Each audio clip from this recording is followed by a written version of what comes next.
ہر سال کی طرح اس سال بھی 14 اگست آیا اور منایا گیا۔ کچھ لوگوں نے آوازیں اٹھائیں پاکستان کے قیام پہ، پاکستان کے وجود پہ۔ پی ٹی آئی کے جو سپورٹرز ہیں ان کا تو میں سمجھتی ہوں کہ زندگی کا مقصد ہی پاکستان میں انتشار پھیلانا ہو گیا ہے۔ دنیا میں ملکوں کی حد بندیاں ہونی ہی نہیں چاہیے۔ پاکستان کیوں بنا، کیسے بنا، ہمیشہ اس بات پہ سوال اٹھتے ہیں۔ پاکستان پر اشرافیہ کا قبضہ ہے، جاگیرداروں کا، سرمایہ داروں کا، مافیا کا قبضہ ہے، ان کا راج ہے۔ ہر سال کی طرح اس سال بھی 14 اگست آیا اور منایا گیا، اور ہر سال کی طرح اس دفعہ بھی کچھ لوگوں نے آوازیں اٹھائیں پاکستان کے قیام پہ، پاکستان کے وجود پہ، جو کہ ماضی میں اٹھتی رہی ہیں، لیکن ماضی میں یہ آوازیں کم ہوتی تھیں، مدھم ہوتی تھیں۔ اس سال ایک تو سوشل میڈیا کی وجہ سے، اور دوسرا پی ٹی آئی کے جو سپورٹرز ہیں ان کی وجہ سے، جن کا تو میں سمجھتی ہوں کہ زندگی کا مقصد ہی پاکستان میں انتشار پھیلانا ہو گیا ہے، ان کی وجہ سے یہ آوازیں زیادہ تعداد میں تھیں اور یہ آوازیں زیادہ اونچی تھیں۔ اصولی طور پر تو ہم یہ سمجھتے ہیں کہ دنیا میں ملکوں کی حد بندیاں ہونی ہی نہیں چاہیے، ویزے کی اور کاغذات کی اور آپ کو پاسپورٹس کی ضرورت ہی نہیں ہونی چاہیے۔ خدا کی زمین ہے تو خدا کے تمام بندوں کے لیے کھلی ہونی چاہیے، جس کا جہاں دل چاہتا ہے جائے، جس کا جہاں دل چاہتا ہے وہ رہے۔ لیکن سرمایہ داری نظام میں جو وسائل پہ قبضہ کرنے کی جو لالچ ہے، اس کی وجہ سے دنیا کو ملکوں میں، دنیا کو حصوں میں تقسیم کر دیا گیا ہے، قوموں میں تقسیم کر دیا گیا ہے۔ تو فی الحال تو ہمیں اس دنیا میں رہنا ہے۔ پاکستان کیوں بنا، کیسے بنا، ہمیشہ اس بات پہ سوال اٹھتے ہیں، لیکن اب یہ اٹل حقیقت ہے کہ پاکستان اس وقت موجود ہے، پاکستان دنیا کے نقشے پہ ہے، اور یہ پاکستان میں رہنے والوں کے 25 کروڑ لوگوں کا گھر ہے۔ جو لوگ یہ کہتے ہیں، یہ اپنے مفاد کے لیے دھمکی دیتے ہیں کہ اگر ان کی بات نہ مانی گئی تو جس طرح پاکستان بنگلہ دیش سے الگ ہوا تھا، اسی طرح موجودہ صوبوں میں سے کوئی اور صوبہ بھی الگ ہو سکتا ہے۔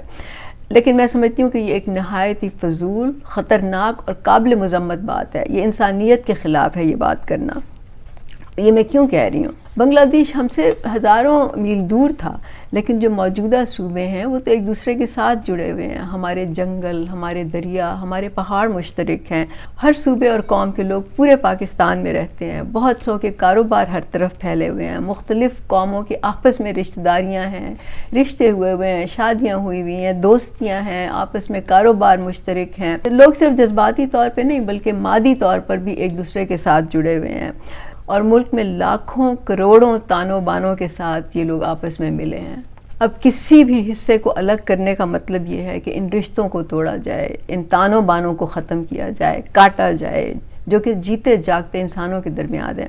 آپ کو کچھ اندازہ ہے کہ یہ کرنے سے کتنے زخم لگیں گے، کتنا خون بہے گا، کتنی جانیں جائیں گی، کتنے ہی زندگیاں جو ہیں وہ برباد ہو جائیں گی، کتنے رشتے ٹوٹیں گے، کتنے لوگوں کی روزی روٹی ختم ہوگی، کتنے لوگ جو ہیں وہ بے گھر ہوں گے، کتنے لوگوں کو نقل مکانی کرنی پڑے گی، کتنا ہی زمین کا، انفراسٹرکچر کا، جائیدادوں کی تباہی کتنی ہوگی۔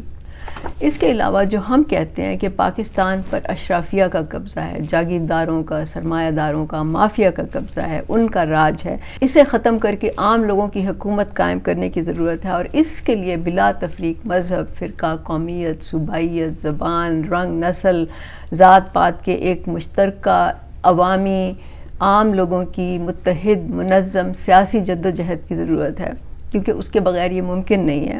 تو اگر یہ تحریک چلانا پورے پاکستان میں مشکل ہے تو آپ سوچیں کہ جب یہ حصے بکھرے ہو جائیں گے، چھوٹے چھوٹے ٹکڑے ہو جائیں گے، لوگ چھوٹے چھوٹے گروہوں میں تقسیم ہو جائیں گے، تو اس طرح کی تحریک چلانا تو آلموسٹ ناممکن ہی ہو جائے گا۔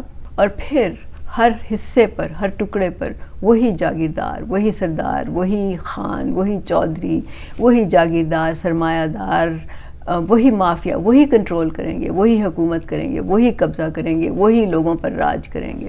تو جو بھی کہتا ہے کہ ہمیں غربت والا، بھوک والا، ہمیں مہنگائی والا پاکستان نہیں چاہیے، ہمیں ایسا پاکستان نہیں چاہیے جہاں چھوٹی قوموں کے ساتھ، چھوٹے صوبوں کے ساتھ ناانصافی ہو رہی ہو، تو اس کا حل علیحدہ ہونے میں تو نہیں ہے، اس کا حل گروہوں میں تقسیم ہونے میں بھی نہیں ہے، اس کا حل ملک کو ٹکڑے کرنے میں نہیں ہے، اس کا حل تو صرف یہ ہے کہ ایک متحدہ منظم ایک تحریک چلائی جائے جو عام لوگوں کے مسائل کو ایڈریس کرے، عام لوگ اپنے مسائل خود حل کریں۔